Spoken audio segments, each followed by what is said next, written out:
మింది చందకమెట్టపై వెలిసిన శ్రీ వెంకటేశ్వర స్వామి ఆలయ భూమికి శటగోపం పెట్టడానికి కూడా గుడివాడ మొహమాట పడడం లేదు. ప్రజలు తనకిచ్చిన అధికారాన్ని అడ్డు పెట్టుకుని తాత అప్పన్న చారిటీ పేరుతో వెంకటేశ్వర స్వామి ఆలయ భూమిలో తొలుత పాగా వేశాడు. ప్రజలకు స్వచ్ఛంద సేవ చేస్తానన్నాడు గనక అప్పట్లో దేవాలయ ట్రస్ట్ మెంబర్లు కూడా సరేనన్నారు. గాజువాక మండలం మింది రెవెన్యూ సర్వే నెంబర్ 63/2 చందకమెట్టలో 3.41 సెంట్ల కొండ పోరంబోక భూమి ఉంది. ఈ కొండపై బిహెచ్పివి వెంకటేశ్వర స్వామి ఆలయం ఉంది. ఇది దేవాదాయ ధర్మాదాయ శాఖ అధీనంలో నడుస్తుంది. బిహెచ్పివి హైవే రోడ్డును ఆనుకునే ఉన్న ఈ ఖరీదైన భూమిని స్వంతం చేసుకోవడానికి చారిటీ ముసుగులో అడుగుపెట్టాడు. ఈ భూమిపై కన్నేసిన గుడివాడ అమర్నాథ్ కుటుంబీకులు గుడివాడ అప్పన్న చారిటబుల్ ట్రస్ట్ పేరుతో సేవా కార్యక్రమాలు నిర్వహించేందుకు భూమి అవసరమని 2012లో అప్పటి ఎమ్మెల్యే చింతలపూడి వెంకట్రామయ్యకు మొరపెట్టుకున్నారు. దీనికి అప్పటి వెంకటేశ్వర స్వామి ఆలయ కమిటీ పూర్తిగా వ్యతిరేకించింది. సేవా కార్యక్రమాలు నిర్వహించేందుకు అన్న ఉద్దేశంతో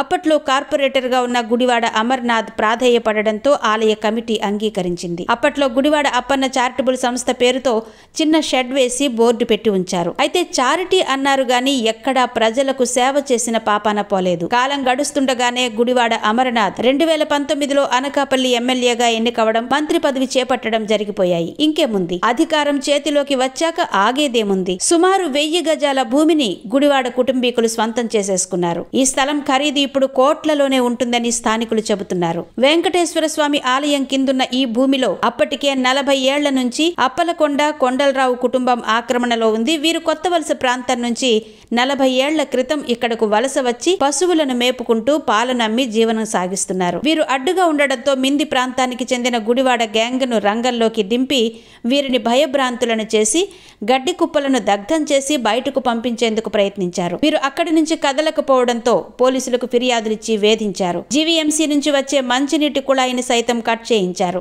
పాకను షెడ్డుగా మార్చుకునేందుకు అడ్డుపడ్డారు. పాకను తొలగించేందుకు అనేక సార్లు ప్రయత్నించారు. దీంతో ఈ కుటుంబం మంత్రి అమర్నాథ్ ఆగడాలకు తట్టుకోలేకపోయింది. అప్పలకొండ ఎన్యాడి ప్రాంతంలో స్వీపర్ గా పనిచేస్తూ జీవనం సాగిస్తోంది. భర్త చనిపోవడంతో కొడుకులు కోడళ్లతో పాటు అదే పాకలో జీవనం సాగిస్తోంది. అయితే పశువుల పాకలున్న స్థలాన్ని పూర్తిగా అమర్నాథ్ స్వాధీనంలోకి తెచ్చుకుని కారు గ్యారేజ్ నిర్మించి లక్షలాది రూపాయలు లీజుకిచ్చుకున్నారు. ఇక్కడ చారిటీ అంటే ఆయన దృష్టిలో కార్ల షెడ్ అద్దెలు వసూళ్లు మాత్రమే అన్నది అర్థమవుతుంది. ఇప్పుడు ఈ స్థలాన్ని పూర్తి స్థాయిలో చేజిక్కించుకునేందుకు పావులు కదుపుతున్నారు. పేదవాని పాకకు అడ్డు చెప్పిన జీవీఎంసీ ప్లానింగ్ అధికారులు ఎటువంటి భూ హక్కు పత్రాలు, ప్లాన్ అప్రూవల్స్ లేకున్నా కారు గ్యారేజీకి ఏ విధంగా అనుమతిచ్చారన్నది $1 మిలియన్ ప్రశ్న. అన్నింటా అమాత్యుని హోదాలో తన అధికారాన్ని దుర్వినియోగం చేసి వెంకన్న భూమికి శటగోపం పెట్టారని మంత్రి అమర్నాథ్ పై ఆరోపణలున్నాయి. ఎన్నికల వేళ అమాత్యుని కబ్జాలపై స్పెషల్ ఫోకస్ ను ప్రతిపక్షాలు పెట్టాయి. దీంట్లో భాగంగా ఈ కుంభకోణం వెలుగులోకి వచ్చింది.